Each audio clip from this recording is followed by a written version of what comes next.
how suitable are these for a domestic situation? Micro wind generation in urban areas, very difficult. Wind speeds are much lower, difficult to predict, and really a non-starter.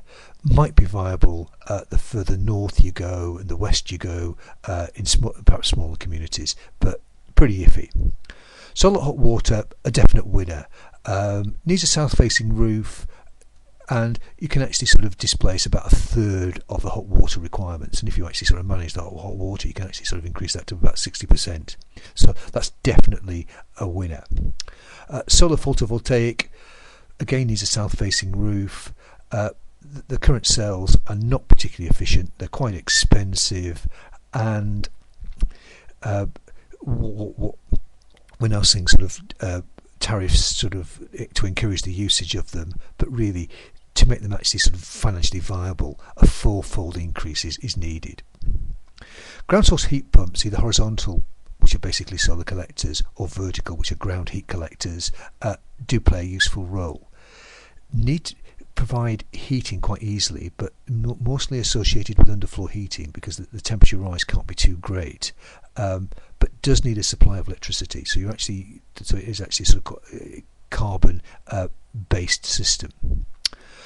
Air source heat pumps, relatively new concept, but in practice the performance declines quite dramatically with air temperature. So when the air temperature gets below 7 degrees centigrade, they're not particularly efficient, and that's when you want to use them.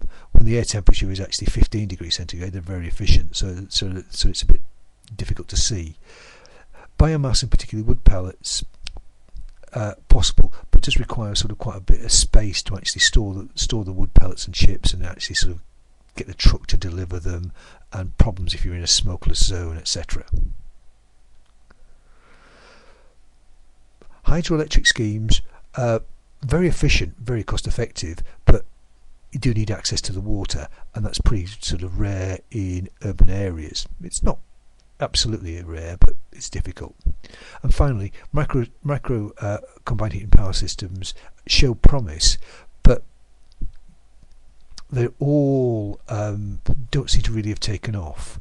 The problem with, say, fuel cells is that you need to get hydrogen, and that can be obtained from methane, CH4, from natural gas, but not particularly efficient process, and doesn't seem to be a winner. Stirling engines and combustion engines have been used, but the difficulty is that they tend to be sized to produce 1 kilowatt of electrical energy, and the heat they produce isn't sufficient to actually sort of heat a home during the winter, so they tend to actually have an extra backup heater as well.